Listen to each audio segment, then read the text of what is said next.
Primeira Epístola de João, capítulo 2, enquanto você abre nesse texto, nós iniciamos semana passada uma nova série, e esta série vai falar sobre escravos modernos.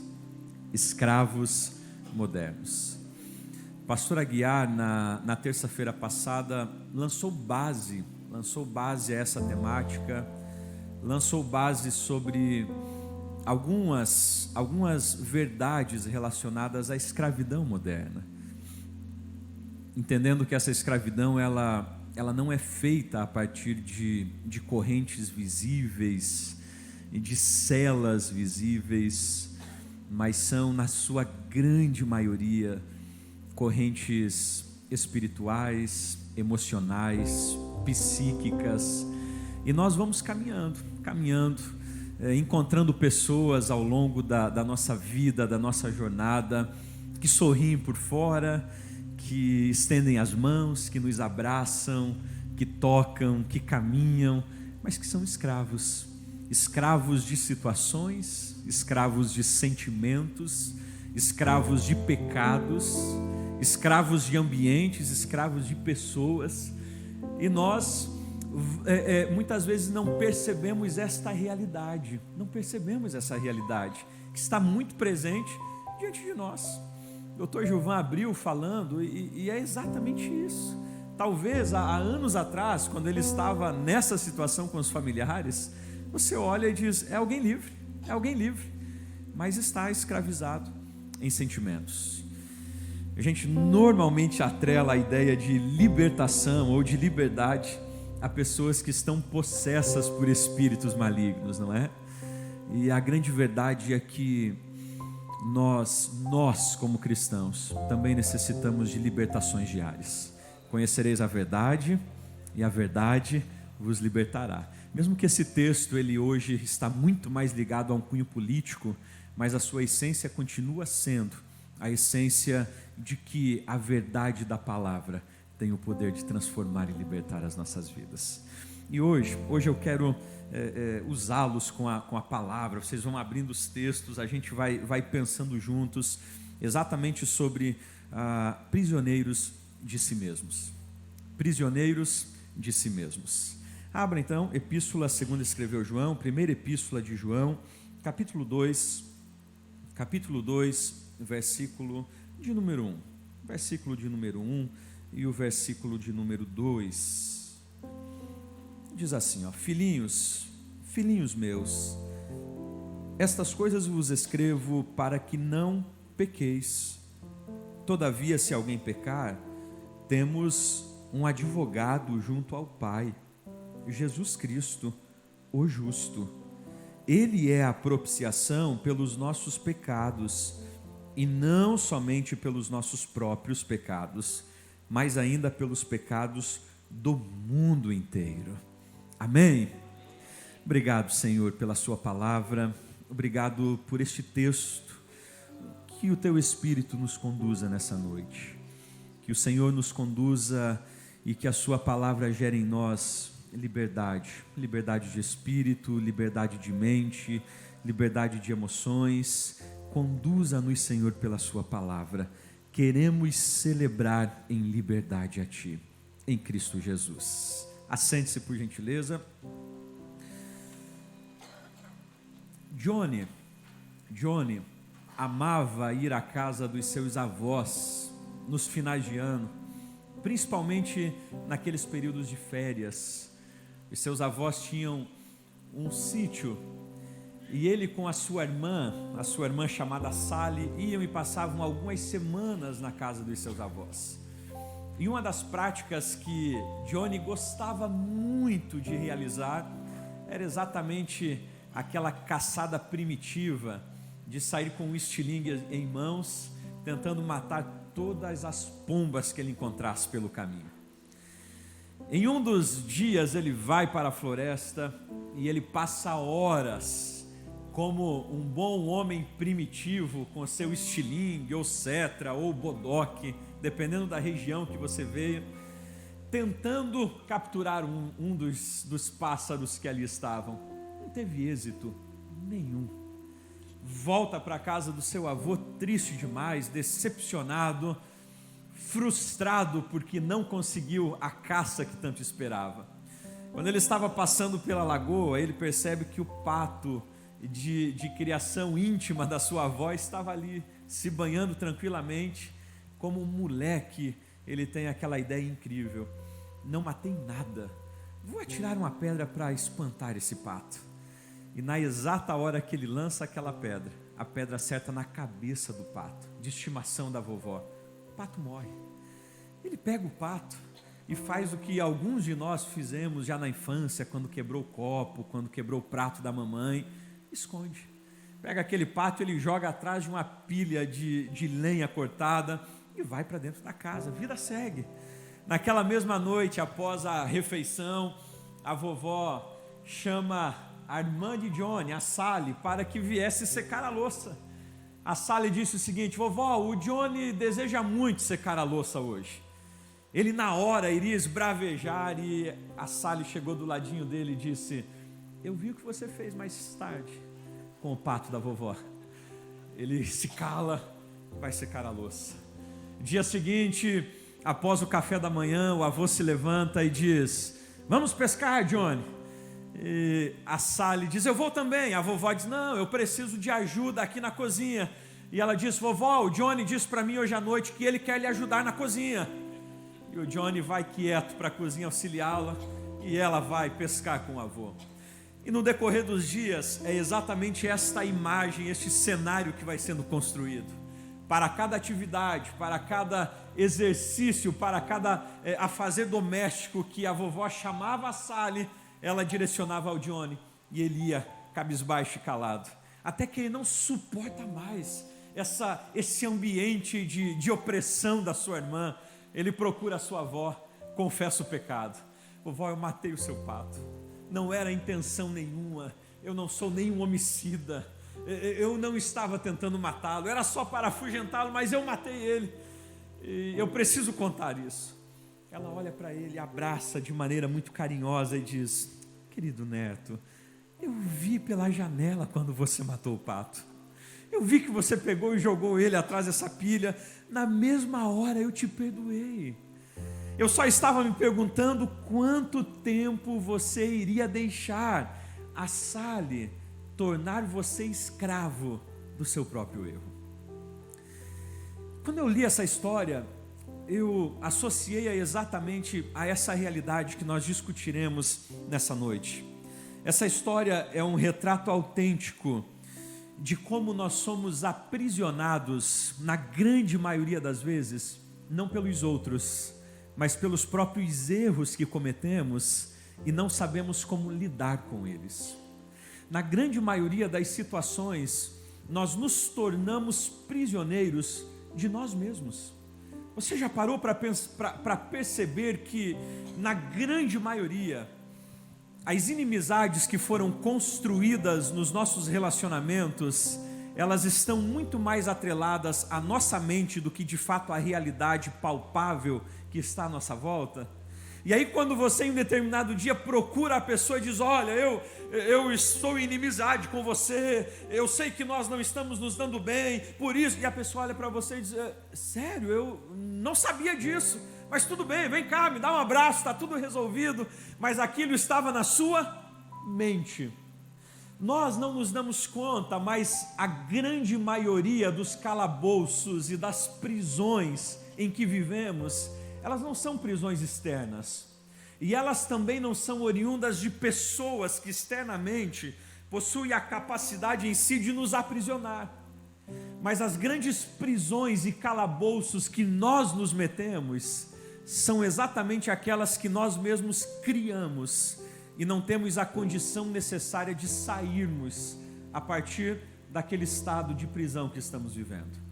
É por isso que quando a gente olha para as Escrituras Sagradas, nós encontramos Paulo fazendo um desafio para que nós conheçamos a nós mesmos, a partir da lente das Escrituras Sagradas.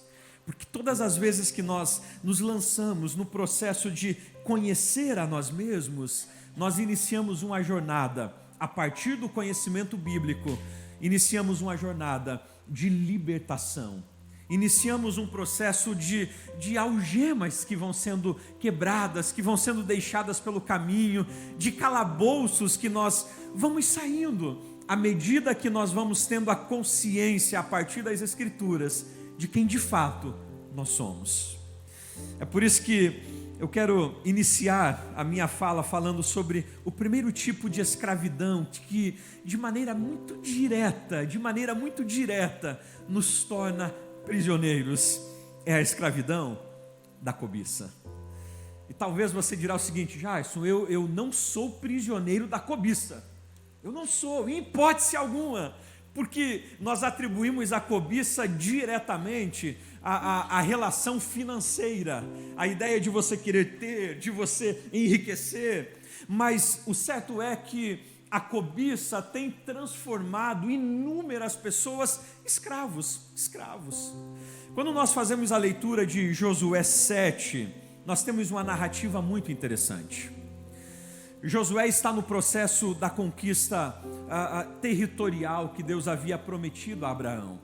E eles agora haviam finalizado uma conquista muito importante, que era a tomada de Jericó.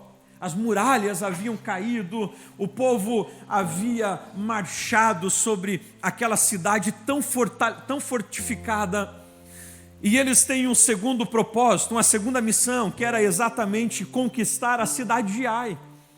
Os espiões vão até a cidade de Ai e retornam dizendo: Josué, essa cidade é tranquila, é fichinha demais para a gente. Não é preciso dispor todo o nosso exército, todo o nosso armamento bélico. Basta 2 a 3 mil homens para que a gente derrote os habitantes de Ai. Josué encaminha esse grupo de homens. Basicamente, segundo o relato de Josué 7, 3 mil homens vão até Ai. A gente conhece a história. Eles voltam decepcionados, arrasados, foram derrotados. E nós sabemos que toda a marcha bélica ou militar que inicia com derrota, é muito provável que este exército não tenha mais o respeito que deve ter. Josué, ele não se desespera, mas ele vai até Deus no processo de questionamento, dizendo: Senhor, tu mandastes nós conquistar as terras, o Senhor prometeu que estaria conosco, e agora nós fomos derrotados. E é interessante que Deus vai orientar Josué, dizendo: Josué, o motivo da derrota está na cobiça de um homem. Josué 7, Josué reúne o povo e começa um processo de inquisição, até que Deus expõe Acã. E quando chega em Acã, gente, olha o texto, vamos lá, Josué 7, 20 e 21. Acã vai responder a Josué, Josué 7, 20 e 21. E Acã diz o seguinte: é verdade, eu pequei contra o Senhor, Deus de Israel, e fiz assim e assim. Quando vi entre o despojo uma boa capa babilônica, uns 2,5 quilos de prata e uma barra de ouro pesando mais de meio quilo, cobicei essas coisas e as peguei para mim, e eis que estão escondidas na terra, no meio da minha tenda, e a prata por debaixo. Quando Acã tem o seu pecado revelado, ele realiza exatamente essa exposição. Ele vai dizer: olha, eu acabei pecando. E havia uma orientação de Deus no capítulo 6, de que quando eles conquistassem Jericó, prata, ouro, utensílios de prata, de bronze, de ferro, deveriam ser levados para a casa do tesouro, e todas as demais coisas deveriam ser incendiadas. Agora Acã acaba roubando do Senhor, quando ele retém esses objetos e não põe fogo à capa babilônica. Mas o que me chama a atenção é exatamente os 3 movimentos que levaram Acã a pecar e a completar este pecado de cobiça. Perceba que ele vai dizer o seguinte: ô Josué, eu vi entre os despojos, ou entre o despojo, a capa, os quilos de prata e o ouro. Eu vi. Aí na sequência ele vai dizer: eu cobicei, e então eu peguei. É interessante que esses 3 movimentos de você perceber, olhar, desejar e pegar, é exatamente os 3 movimentos que levam o homem a completar ou a concretizar o pecado da cobiça. Quando nós olhamos para Adão e Eva, no capítulo 3 de Gênesis, é exatamente os mesmos 3 movimentos que eles realizam. Eva olha para o fruto, deseja, apanha e come. Quando a gente olha, por exemplo, para Davi, no episódio com Batseba, é exatamente os mesmos 3 movimentos. Davi olha e vê Batseba ao longe se banhando, deseja e então a traz para junto de si. O grande problema de Acã, Davi e Batseba não foi o problema de olhar, porque nós observamos e olhamos inúmeras coisas de maneira intencional ou não. Se o grande problema fosse em olhar ou em observar, então nós precisaríamos colocar uma venda sobre os nossos olhos. A gente precisaria colocar aquela venda de dormir e pedir que alguém nos guiasse durante todo o dia, porque isso nos impediria de ver muitas coisas, de perceber muitas situações. O grande problema não está em ver, mas de desejar de maneira intencional aquilo que não pertence a nós. O grande problema nunca reside em observarmos ou vermos, mas a partir daquilo que olhamos, desejar tê-lo a qualquer custo, mesmo que isto não nos pertença. Perceba que a cobiça, a partir desse texto que nós olhamos em Acã, ela traz uma inclinação ou gera uma inclinação para aquilo que é a sua fraqueza. Acã, ele é tentado e é engodado exatamente na sua fraqueza relacionada à grana. Ele olha a capa, que valia muito, ele olha a prata e ele olha o ouro e ele diz: uau, com isso eu ficarei rico, e ele toma para si. Eva é tentada com Adão em outro tipo de fraqueza, a fraqueza ou o desejo de ser iguais a Deus, porque a serpente vai dizer a eles: se vocês comerem desse fruto, vocês não morrerão, pelo contrário, vocês se tornarão iguais a Deus. Davi não é tentado na área do poder, Davi não é tentado na área da riqueza, ele é tentado exatamente na área sexual. Ou seja, a cobiça, ela vai sempre se desenhar e se desenvolver a partir das nossas fragilidades. Ela nunca se desenvolverá a partir dos seus pontos fortes, jamais. E aí eu pergunto a você: existe fraqueza em nossas vidas? Sim ou não? Pastor, eu não tenho fraqueza nenhuma. Não, então você ainda não conhece a sua fraqueza. Mas absolutamente todas as pessoas, elas possuem situações, elas possuem vulnerabilidades em suas vidas. E a cobiça, ela vai se desenvolver exatamente a partir destas vulnerabilidades. Agora perceba, a cobiça, ela vai trazer consigo alguns efeitos devastadores. Primeiro, a cobiça torna o homem insatisfeito com aquilo que ele possui. Gente, isso é tão interessante e é tão realista, que a cobiça, ela gera uma fome insaciável ao ponto de que a pessoa não percebe o que possui em vista daquilo que ela não tem. Quantos de nós já soubemos de casos, por exemplo, de traição?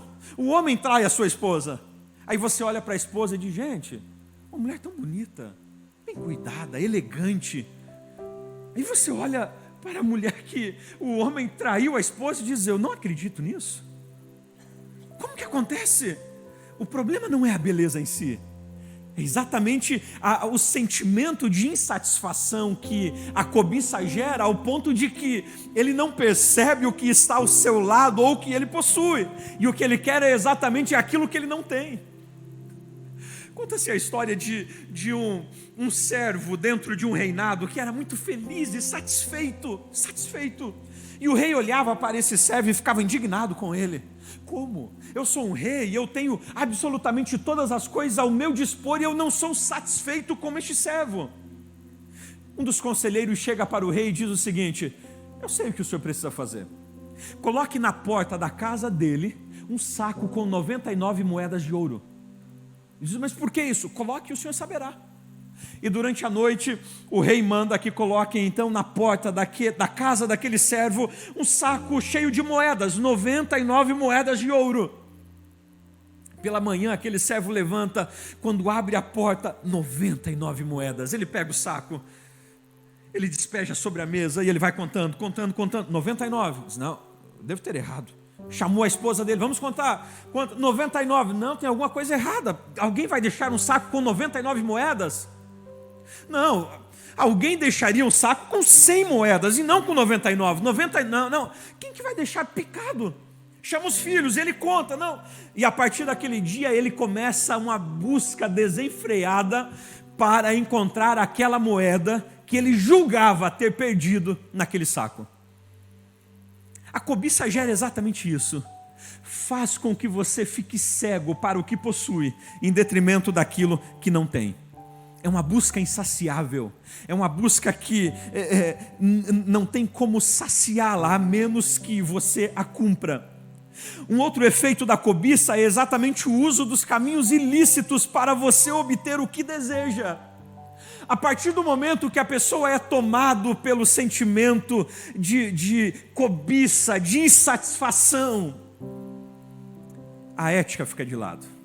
Os princípios divinos não seguram mais.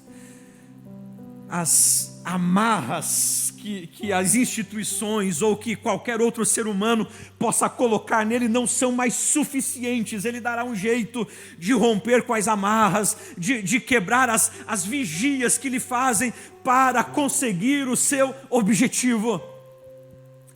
A cobiça gera o homem a buscar caminhos ilícitos para alcançar o que deseja. Ele vai usar a mentira, o roubo, a ganância, o engano, a trapaça. Cobiça. A gente vive exatamente isso no nosso país.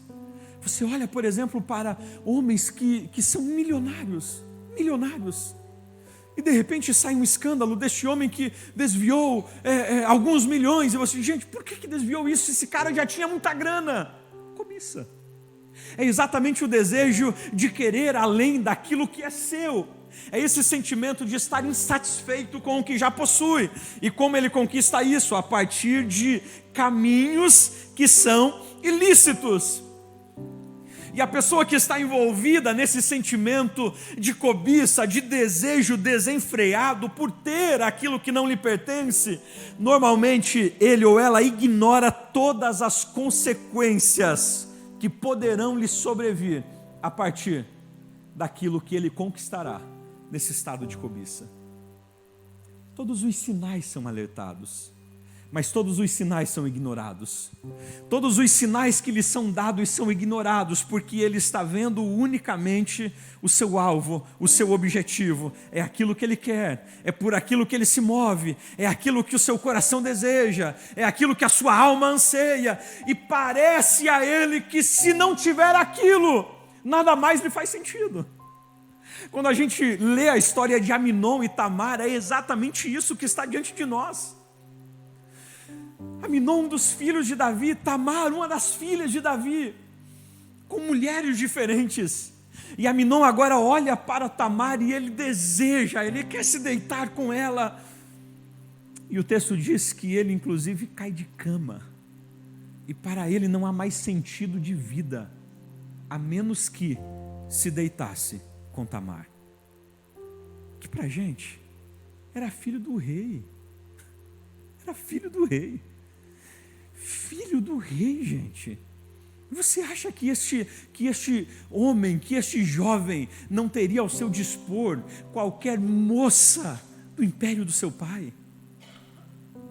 Quantas moças que provavelmente pagariam para casar com Aminon, mas ele não via absolutamente nada, só o que ele queria era Tamar. Ignora todas as consequências, ignora todas as situações que lhe sobreviriam. Por quê? Porque o seu desejo era exatamente deitar-se com Tamar. A cobiça, este sentimento de insaciez, prende o homem a tal ponto que ele só para quando alcança, a menos que o Senhor o liberte. Pastor, como libertar-se da cobiça? Como libertar-se da cobiça? Seja ela financeira, seja ela cunho sexual, seja ela relacionada a inúmeras outras áreas. Como eu faço isso? Como? Porque toda vez que a pessoa alcança aquilo que ela tanto desejou, o sentimento se esvai e nasce o sentimento de ter outra coisa. É por isso que normalmente pessoas que estão aprisionados em cobiça, elas sempre serão insatisfeitos, mesmo que alcance aquilo que ela correu durante toda a sua vida. Após alcançar aquilo, o sentimento de insatisfação lhe dominou novamente, e agora ele precisa alcançar outra coisa. É algo que não tem fim, é como um pêndulo. Quando ele chega aqui, a insatisfação é tamanha, porque ele alcançou, mas não satisfez a sua alma. Então volta novamente, e é esse processo diário. Alcancei, agora existe outra coisa que eu preciso alcançar, os mesmos caminhos ilícitos, os mesmos desejos. Cheguei aqui, alcancei, insatisfação, eu quero outra coisa.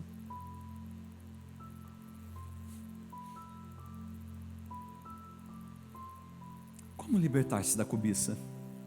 Primeiro, reconheça a sua fraqueza. Eu jamais conseguirei libertar-se daquilo que me oprime se eu primeiro não conhecer de fato as minhas fraquezas.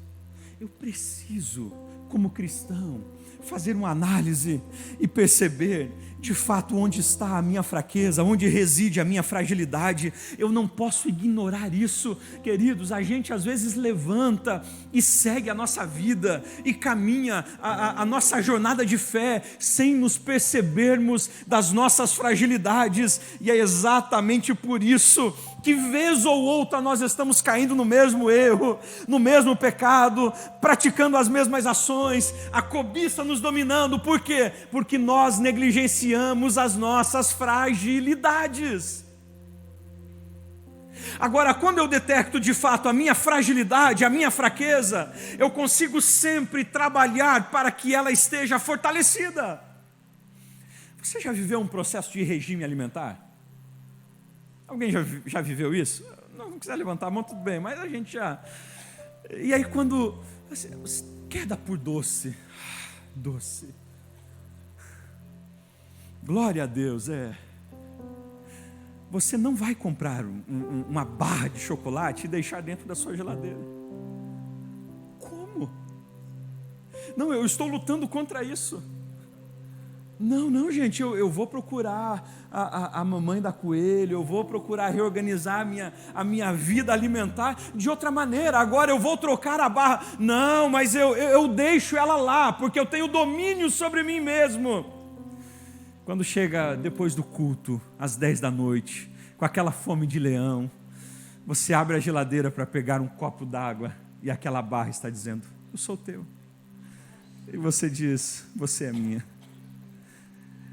E aí depois que você come, o que acontece? Frustração, culpa. Por quê? Ai, meu Deus. Porque você não vigiou na sua fragilidade.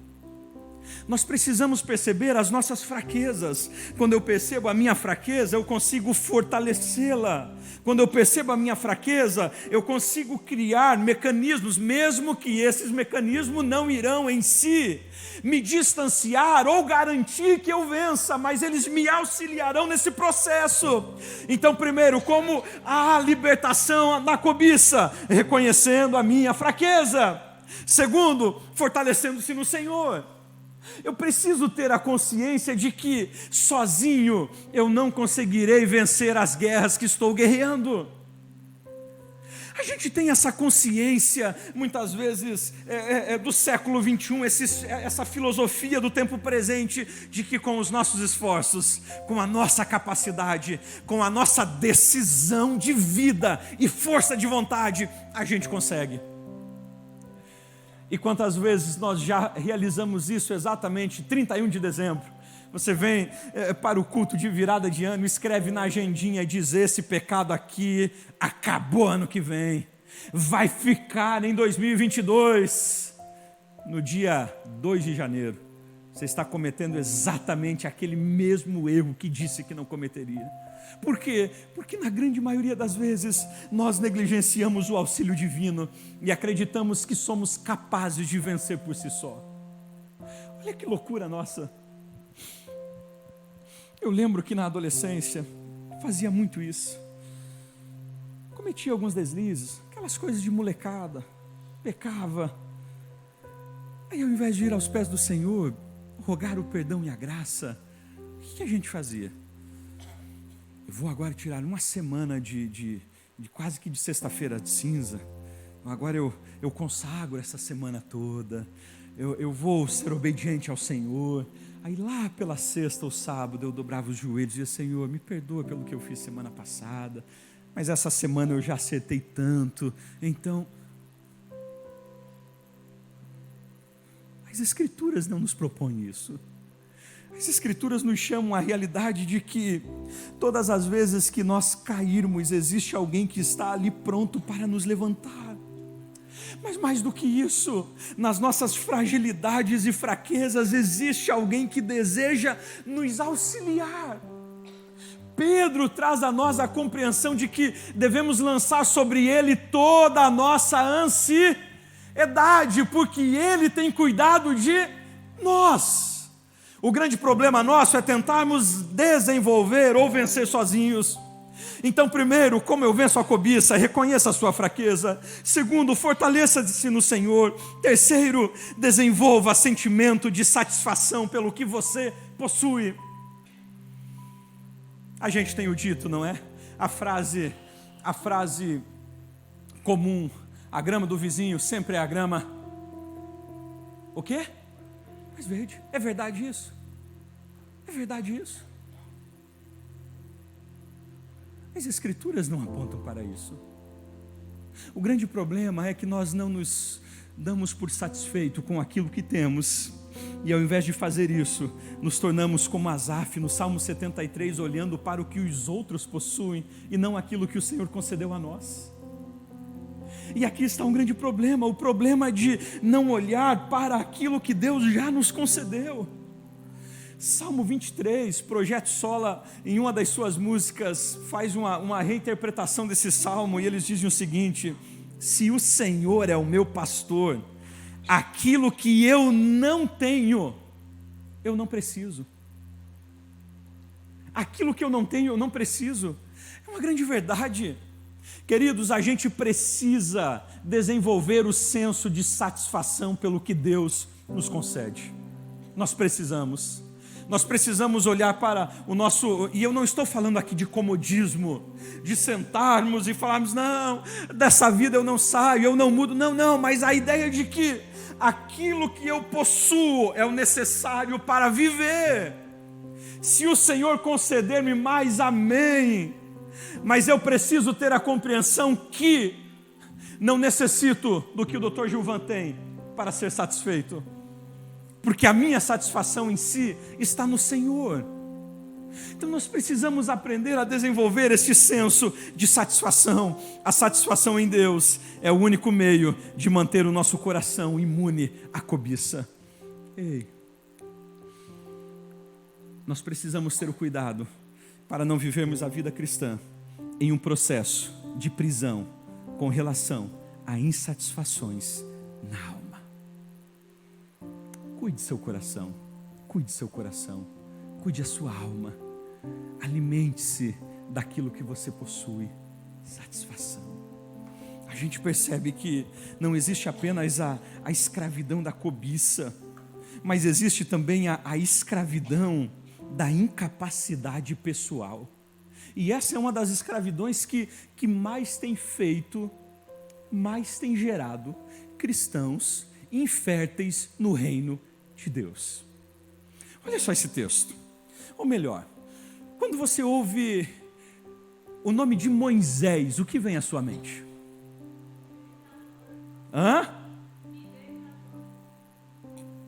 O que mais? Mar Vermelho, aquele homem que abriu o Mar Vermelho, libertador. Quando a gente fala em Moisés, a nossa mente ela brilha como um grande profeta, um grande homem usado por Deus para tirar o povo de Israel da escravidão. Mas é interessante que existem 4 textos que informam para a gente uma situação muito crucial sobre Moisés no início da sua caminhada. Escute esses textos, Êxodo 3:11. Se você estiver anotando, vamos lá. Êxodo 3:11. Então Moisés perguntou a Deus: quem sou eu para ir a Faraó e tirar do Egito os filhos de Israel? Aí você dirá, esse texto é um texto interessante, porque ele está reconhecendo a sua fragilidade. É isso, ok. Então vamos para o texto seguinte, Êxodo 4:1. Moisés respondeu: mas eis que eles não vão acreditar em mim, Senhor, nem ouvirão o que eu vou dizer, pois dirão: o Senhor não apareceu a você. Começou a ficar estranho isso. Êxodo 4:10. Então Moisés disse ao Senhor: ah, Senhor, eu nunca fui eloquente, nem no passado, nem depois que falaste a teu servo, pois sou pesado de boca e pesado de língua. Interessante. E aí o último texto, Êxodo 4:13. Porém Moisés respondeu: ah, Senhor, envia alguém outro que deseje enviar, menos a mim. O que a gente entende com esses textos? Moisés está revelando aqui exatamente um sentimento de incapacidade que o dominava e que o tornava escravo de servir a um propósito que Deus havia estabelecido por ele. Moisés está relutante. Gente, é Deus quem está falando com ele em uma teofania. Não é um profeta que se levantou e foi até Moisés e colocou as mãos sobre ele e disse: eu te usarei. Não, é Deus quem aparece a Moisés. É Deus quem está dizendo: vai. E entre um desses textos, Moisés vai dizer: e como eles acreditarão? E Deus diz: pegue sua mão aí, Moisés. Ok, coloca dentro do seu casaco. Moisés coloca a mão. Deus diz: tira ela. A mão estava ressequida. Deus diz: coloca a mão de novo dentro. Tira. A mão estava perfeita. Moisés diz: mas só isso? Deus diz: ok, pega esse cajado, joga no chão. O cajado virou uma serpente. Pega ele novamente, se tornou cajado. Deus dá a Moisés o necessário. Deus enche Moisés de poder, Deus o capacita, Deus o vocaciona, Deus dá a ele a missão, Deus dá a ele as diretrizes, mas mesmo assim Moisés está em estado de escravidão com relação à sua incapacidade.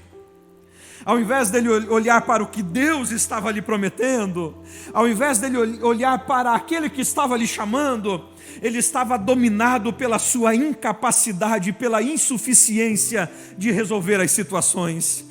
Queridos, como esse sentimento de incapacidade própria tem tornado-nos escravos e impedido-nos de servir ao Senhor. Não são poucas as pessoas que você conversa e diz: querido, vejo que você tem vocação para trabalhar com o ministério infantil. Não, pastor, eu não sou capaz disto. Mas você tem 12 filhos, vai ser incrível. Não, pastor, eu não tenho habilidades para isso. Aí você procura outro e diz: eu vejo que você tem habilidades para ser um professor de escola bíblica. Não, pastor, eu não tenho capacidade para isso. Mas você é docente, você leciona inclusive em instituições de ensino superior. Não, mas eu não sou capaz para isso. Eu não estou entendendo.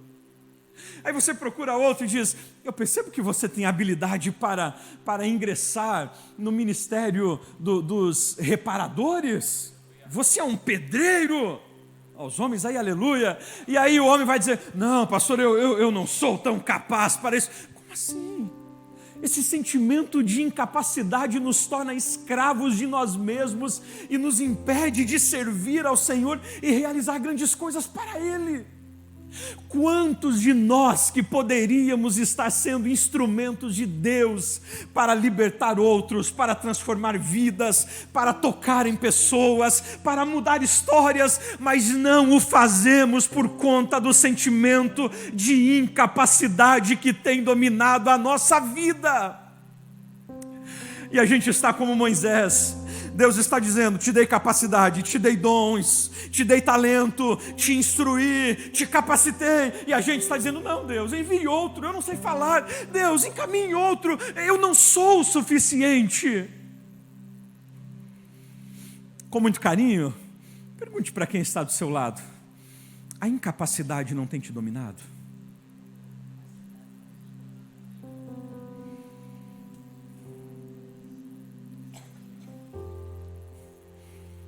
Se Bill Gates tivesse deixado a narrativa do autismo lhe dominar pela sua incapacidade, Microsoft e uma série de outras coisas não teriam acontecido. Quando a gente olha para as Olimpíadas, as Olimpíadas existe um nome específico das pessoas, a Paralimpíada. Eu não sei você, eu fico envergonhado. Eu fico envergonhado.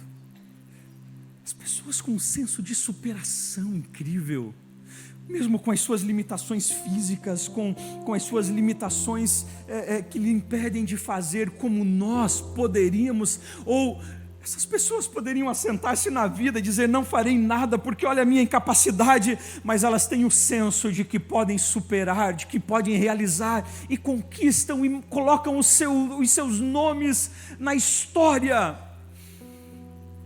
E nós, com capacidade, com talentos, com dons, continuamos insistindo e dizendo: Deus, eu não sou capaz, envia outro. Deus, eu não tenho capacidade. E eu preciso te lembrar nessa noite, que o Deus que nos chamou, o Deus que nos vocacionou, é o Deus que nos conhece. E Ele nos chamou não pelas nossas habilidades, mas apesar das nossas incapacidades, Ele nos chamou.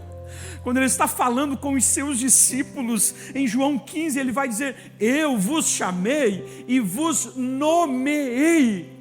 Ou seja, eu os conheço pelo nome. Eu não os chamei de modo geral, a modo grosso. Eu não os chamei e os chamei de maneira equivocada, sem conhecê-los, sem conhecer as suas incapacidades, sem conhecer as suas limitações. Não, eu te chamei e te nomeei. Ou seja, ô Jason, eu sei das suas incapacidades, eu sei das suas limitações, eu sei das suas fragilidades. Afinal de contas, eu te criei e te gerei, eu te formei. Mas é exatamente apesar delas que eu desejo te usar. O que precisamos fazer? Dispor-se ao Senhor. O que precisamos realizar? Se dispor-se ao Senhor. Vivemos uma escravidão sobre a nossa incapacidade, e esta incapacidade, ela faz com que a gente não viva aquilo que de fato o Senhor quer que vivamos, porque estamos em escravidão sobre as nossas limitações. Quantos que depois de alguns anos de atuações no ministério, eles se levantam e dizem: Deus fez algo incrível. Quem me conhecia lá, se me conhecesse hoje, jamais diria que isto estaria acontecendo. Se você me conhecesse aos 13 anos de idade, um menino envergonhado, que quando chegava visita em casa eu corria para o quarto com vergonha, odiava púlpito, microfone, nunca, absolutamente nunca desejava assumir um microfone, envergonhado. Você conhece alguém envergonhado? Multiplique, lá estava eu. Mas o Senhor deseja usar-nos a partir, ou mesmo através das nossas incapacidades. Para a gente finalizar nessa noite, terceiro tipo de escravidão intrapessoal é exatamente aqueles que se tornam escravos do sentimento de descarte. Aqueles que se tornam escravos do sentimento de descarte.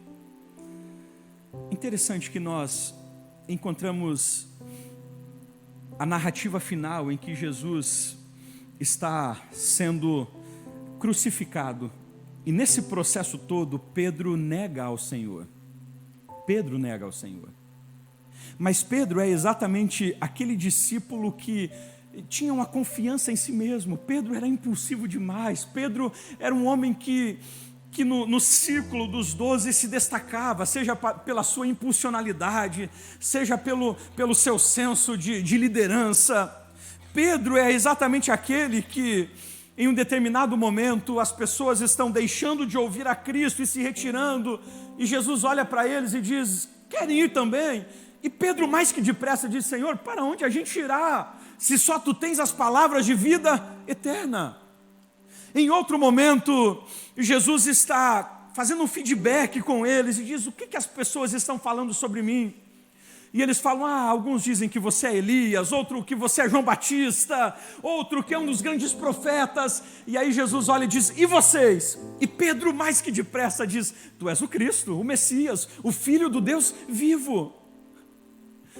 É exatamente Pedro que, quando Jesus está, pastor Rubens, no cenáculo, dando o seu último discurso, falando sobre a sua crucificação, que Pedro se levanta e diz: Senhor, eu vou contigo até a morte. E o texto inclusive dirá que ele diz: mesmo que estes te abandonem, contudo eu não te abandonarei. Pedro era aquele camarada que a gente conhece hoje que diz: eu me garanto, eu faço as coisas. Só que um grande problema acontece. Pedro descobre que ele não era tudo isso que ele falava que era. Pedro descobre que ele não era tudo isso que ele acreditava ser. Pedro descobre que ele, na verdade, não era esta rocha inabalável que ele pensava que era. E após negar a Cristo, ele se retira.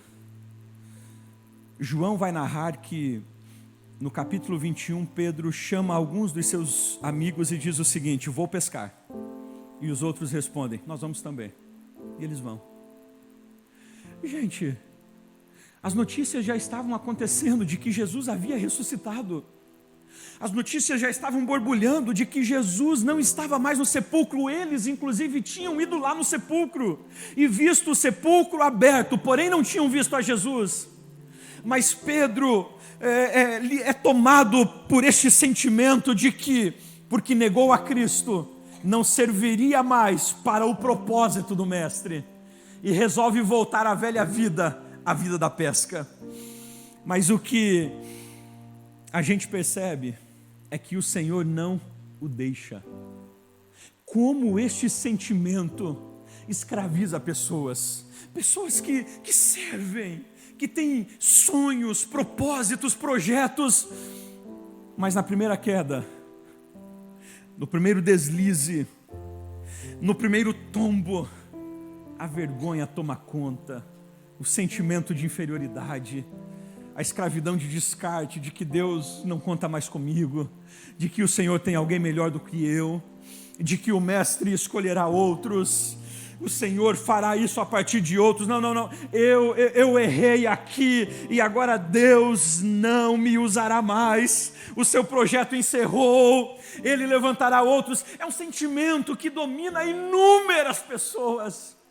Quantos jovens, quantos adolescentes, quantos jovens casados, que a partir de um primeiro erro, de uma primeira queda, você percebe que o brilho pelos propósitos se esvai, os sonhos e projetos somem. A grande questão é que no reino dos céus, o Senhor não trabalha com pessoas descartáveis. Para Ele, os erros não nos tornam descartáveis.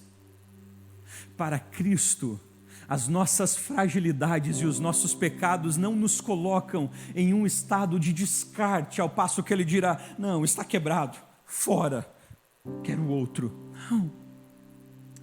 Jesus aparece às mulheres, e em uma das ocasiões um anjo do Senhor aparece às mulheres no sepulcro e diz o seguinte: olha, avisem aos discípulos e a Pedro que eu vou para a Galileia adiante de vós, e lá eu os verei. Quando Jesus está dizendo, diga a Pedro, o que ele está é lembrando a Pedro de que ele não havia sido descartado do projeto de Deus. O que o mestre estava fazendo era trazer a consciência de Pedro de que, apesar do seu erro, apesar de ele ter negado a Cristo, Cristo não havia o descartado. Ele continuava sendo um projeto para o Senhor. Se coloque de pé nessa noite. Querido, não existe pecado para um cristão que o torne descartável para Deus. Quando João está escrevendo a sua epístola, ele vai dizer: meus filhinhos, escrevo-lhes estas coisas para que vocês não pequem. Mas se pecar, nós temos um advogado junto ao Pai. A gente tem aqui, pelo menos de cabeça, eu sei que tem 2 advogados aqui. Advogado julga? O que advogado faz? Ele intercede, interpõe, defende, peticiona.